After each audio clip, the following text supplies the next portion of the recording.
अब रही बात कि कौन से प्लेयर अवेलेबल है, कौन से प्लेयर अवेलेबल नहीं है, मेरे हिसाब से तो एक चेंज तो हर सूरत बनता है और वो चेंज है उसाम मीर। उसाम मीर को आपको लाना पड़ेगा टीम के अंदर किसी भी सूरत में, कि आपकी बॉलिंग में जो है थोड़ा सा मतलब स्ट्रेंथ आए और आपको बॉलिंग में ऑप्शंस मिले।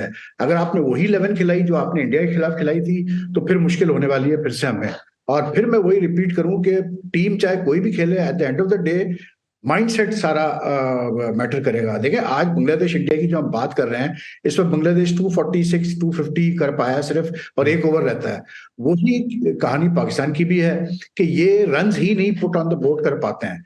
अब पहले ये था कि जी T20 में तो चले ही होता था कि आपने कम रन भी किए तो 20 ओवर की क्रिकेट होती थी, हमारे बॉलर संभाल लेते थे। लेकिन वनडे में हमने देखा है कि हमारे बॉलर स्ट्रगल कर रहे हैं, चाहे वो शाहीन हो, चाहे हारिस हो, चाहे वो हसन अली हो, चाहे शादाब हो, कोई भी 50 ओवर्स में एडजस्ट नहीं कर पा रहा है, प्रॉपर तरीके से फॉर्म नहीं दिखा पा रहा है। तो ऐसी सूरत में बैट्समैनों को जिम्मेदारी लेने की जरूरत है। और जिम्मेदारी लेने की जब मैं बात करता हूँ तो मेरा मतलब सीधा सीधा है कि आपको मतलब कम से कम 6 की एवरेज तो रखनी पड़ेगी, और कोशिश ये होनी चाहिए कि 6 के एवरेज से ऊपर आपका मतलब रन रेट जाए, तो फिर बात बने। अच्छा अच्छा वहीद भाई, अब साबिक क्रिकेटर्स भी मशवरे दे रहे हैं, लेकिन हम तो ज़ाहिर आपके मशवरे पे जाएंगे। जैसे रमीज राजा साहब कह रहे थे कि जो पिच है वो साजगार होती है बैटिंग के लिए, तो इसलिए आप ना एक ऑलराउंडर को बिठा दें और एक प्रॉपर बैटर को खिलाएं। तो वो ऑलराउंडर एक तो किससे कह रहे हैं, क्योंकि आप शादाब खान को अगर ऑलराउंडर कहेंगे तो वो तो बैटिंग में भी नहीं चलते वहीद भाई, वो बॉलिंग में भी उनको तनकीद का निशाना बनाया जाता है कि आप तो फुल टॉस बॉलर बन गए हैं। और पीछे बैटर कौन है? आगा सलमान को कह रहे हैं कि वो एक हार्ड हिटर हैं या प्रॉपर बैटर है, उनको खिला दें।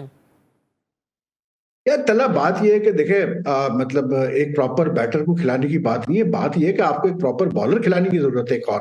क्योंकि at the end of the day bowler का रोल बड़ा इंपॉर्टेंट होता है ओडीआई में।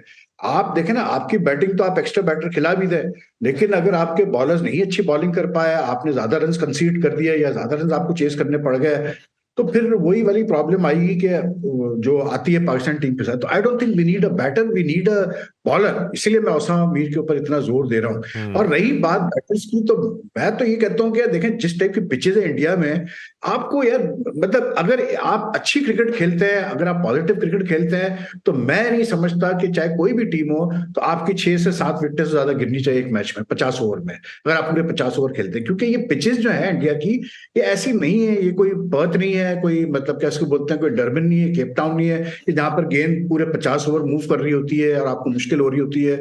ना कोई ऐसी, सिवाय एक मैच के हमने कोई ऐसी पिच नहीं देखी जिसमें बॉल बार मतलब पहले ओवर से स्क्वायर टर्न कर रहा हो।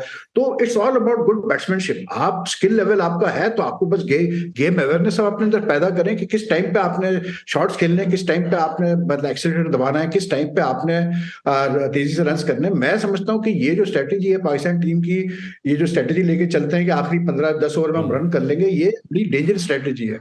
हर वक्त ये कामयाब नहीं हो सकती, और अगर ये कामयाब नहीं हुई तो उसका मतलब ये है कि फिर आप 250 260 270 में फंसे हुए होंगे, तो फिर it's not enough on these Indian pitches. आप भी तो ना मैं अगर हूं तो मैं 2 चेंजेस तो पक्के करूंगा। जी। मैं ओसामा और मोहम्मद वसीम जूनियर को लाऊंगा हारिस की जगह और नवाज की जगह। ये मेरे 2 चेंजेस हैं हर सूरत में।